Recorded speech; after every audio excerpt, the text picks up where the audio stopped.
ఓం శ్రీమాత్రే నమః. ఈరోజు దేవీ భాగవతంలోని మహిషాసురుడితో యుద్ధము, దేవతల యొక్క పరాజయంలోనే రెండవ భాగము తెలుసుకుందాము. అంధకుడు ధనస్సును చెవిదాకా ఎక్కుపెట్టి విషసిక్త బాణాలను పరంపరగా ప్రయోగిస్తున్నాడు. వాసుదేవుడు ఆ బాణాలను అన్నింటినీ తన బాణాలతో ఖండిస్తున్నాడు. ఉన్నట్టుండి అంధకుడు శివుడి మీదకు దృష్టి సారించాడు. ద్వంద్వయుద్ధానికి తలపడ్డాడు. ముసల గదాశక్తి పరశ్వధాదాది భీషణాయుధాలతో విరుచుకుపడ్డాడు. 15 రోజుల పాటు వీరిద్దరికీ ఘోర సంగ్రామం జరిగింది. త్రినేత్రుడు యముడితో, అసిలోముడు వరుణుడితో కలియబడ్డారు. హోరాహోరీ పోరాటం సాగుతుంది. ఎవరు ఎవరికీ తీసిపోవడం లేదు. మహిషుడు విసిరిన గద గరుత్మంతుడికి బలంగా తగిలింది. బాధ తట్టుకోలేక గట్టిగా మూలిగి నిట్టూర్చాడు. విష్ణువు తన కుడి చేతితో నిమిరి ఓదార్చాడు. గరుడు క్షణములో తేరుకున్నాడు. శ్రీహరి తన శార్ఘధనస్సును అందుకొని దశదిశలకు బాణాలను పిడుగుల్లా కురిపించాడు. ఇది చూసి అంధకుడు శివుణ్ణి వదిలేసి మళ్ళీ విష్ణుమూర్తి వైపు దృష్టి సారించాడు. బాణాలకు బాణాలతో సమాధానం చెప్పాడు. శౌరికి కోపము తీవ్రమయ్యింది. చక్రాన్ని ఉపయోగించాడు. అంధకుడు తన చక్రాయుజాన్ని ప్రయోగించి సుదర్శనాన్ని దారి తప్పించాడు. విజయ గర్వముతో వికటాట్టహాసం చేశాడు. సుదర్శనాయుధం గురితప్పి విఫలము కావడము కనీవిని ఎరగని అంశం. శౌరి ఆశ్చర్యచకితుడయ్యాడు. దేవతలు ఆహాకారాలు చేశారు. క్షణములో తేరుకున్న శ్రీహరి తన కౌమోదకీ కథను గురిచూసి విసిరాడు.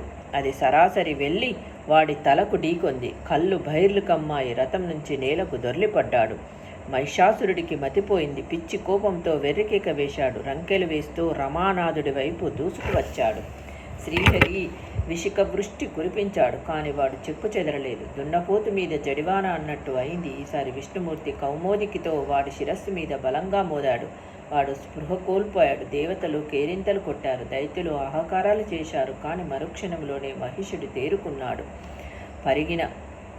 పరిగిన రివ్వురివ్వున తిప్పి విసిరాడు. అది సూటిగా వచ్చి శౌరి శిరస్సుకు తగిలింది. తగలడమేమిటి, మూర్ఛపోయాడు. గరుత్మంతుడు పరిస్థితి గమనించి రణరంగం నుంచి తప్పించుకున్నాడు. దేవతల ఆహాకారాలు, రాక్షసుల ఓహోకారాలు మెన్నుమెట్టాయి. ఇంద్రాదులు భయంతో గడగడలాడారు. బలబలా విలపించారు. శంకరుడు ఓదార్చి ధైర్యం చెప్పాడు. త్రిశూలం ధరించి మహిషుణ్ణి ఎదిరించాడు. బలం కొద్దీ శిరస్సు మీద పొడిచాడు. వాడు తప్పించుకొని శక్తి ఆయుధం విసిరాడు. అది వచ్చి శివుడు వక్షస్థలాన్ని తాకింది. రాక్షసుడు విజయ గర్వంతో వికటాట్టహాసం చేశాడు. కానీ శంకరుడు చలించలేదు. కోపంతో కళ్ళు ఎర్రబడ్డాయి. త్రిశూలంతో మళ్ళీ పొడిచాడు. వాడు మళ్ళీ తప్పించుకున్నాడు. అంతలోకి మూర్ఛ నుంచి తేరుకున్న విష్ణుమూర్తి రణరంగానికి వచ్చాడు.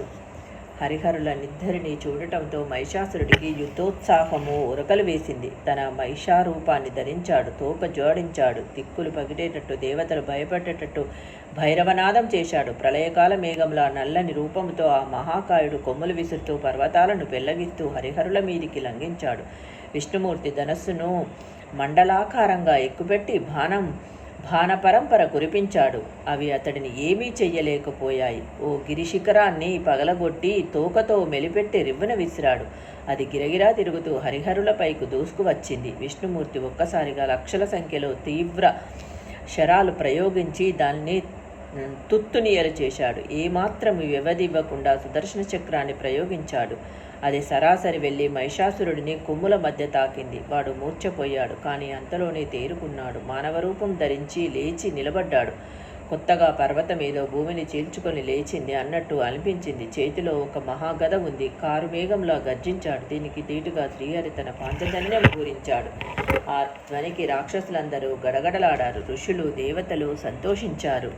పాంచజన్య శంఖధ్వనికి తన రాక్షస సేనలు భయపడడం గమనించిన మహిషాసురుడు వారికి ధైర్యం కలిగించాలని క్షణకాలం ఆలోచించాడు. వెంటనే మానవ రూపాన్ని విడిచిపెట్టి సింహరూపం ధరించాడు. సింహగర్జన చేశాడు. జూలు దులిపి దేవ సైన్యం మీదకు మెరుపుదాడి చేశాడు. దేవతలంతా కకావికలై పరుగులు తీశారు. అందిన వారిని అందినట్టు దంతాలతో నకాలతో చీల్చి చెండాడుతున్నాడు. ఆకాశంలోకి బంతిలా ఎగిరి గరుత్మంతుని పంజా విసిరి కొట్టాడు. గరుడు రక్తసిక్తుడయ్యాడు. గోళ్లు గీరుకొని శ్రీహరి చేతులకు గాయాలయ్యాయి. నెత్తురు ప్రవాహాలు కట్టింది. పరమక్రుద్ధుడై చక్రాయుధం విసిరేలోగా రాక్షసుడు మళ్ళీ మహిషమై కొమ్ములు విసిరాడు. అవి గుండెలకు పొడుచుకున్నాయి. విష్ణుమూర్తి విలవిలలాడాడు. గరుత్మంతుడు రివ్వున వెనుతిరిగి తన స్వామిని విష్ణులోకానికి తీసుకుపోయాడు. విష్ణుమూర్తి పలాయనం చింతగించేసరికి శంకరుడు భయపడ్డాడు. వీడిని సంవరించడం మన వల్ల కాదు అనుకున్నాడు.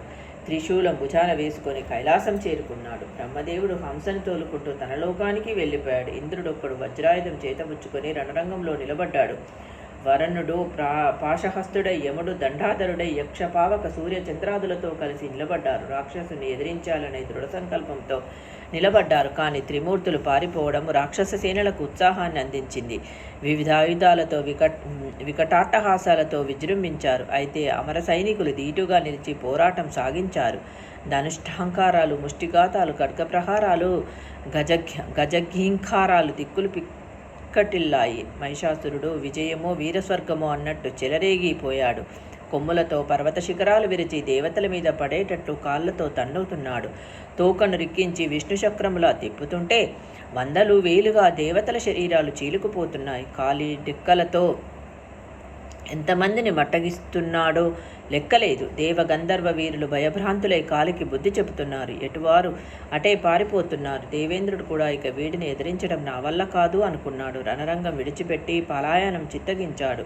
నాయకుడే పారిపోతే మనం ఏమి చేస్తామంటూ యమవరుణు కుబేరాదులందరూ బెదిరిపోయారు. త్వరగా చెదిరిపోయారు. మహిషాసురుడు విజయగర్జన చేశాడు. పారిపోతూ శశీపతి వదిలిపెట్టిన ఐరావతాన్ని ఉచ్చైస్రవాన్ని స్వాధీనపరుచుకున్నాడు. మానుష రూపం ధరించి ఇంద్రగజాన్ని అధిరోహించి తన పట్టణానికి వెళ్ళిపోయాడు. వెంటనే బయలుదేరి స్వర్గానికి వెళ్ళి ఇంద్రాసనం మీద కూర్చున్నాడు. సురరాజ్యాన్ని స్వాధీనం చేసుకున్నాడు. దేవతల పదవులలో తన దానవులను నియమించాడు. 100 ఏళ్లు జరిగిన ఘోర సంగ్రామంలో విజయం సాధించి మహిషుడు ఎలాగైతేనేమి తన కోరిక తీర్చుకున్నాడు. ఇంద్ర పదవి చేజక్కించుకున్నాడు. దేవతలందరూ స్వర్గాన్ని విడిచిపెట్టి కాందీశీకులు ఎటెటి వెళ్ళిపోయారు. ప్రాణాలు దక్కించుకున్నారు. కొండలలో, గుహలలో, అడవులలో తలదాచుకొని కాలక్షేపం చేస్తున్నారు. ఏళ్ళు గడిచాయి. ఓం శ్రీమాత్రే నమః. రేపటి వీడియోలో మహిషాసుర సంహారము, దేవతల వ్యూహరచన గురించి తెలుసుకుందాము.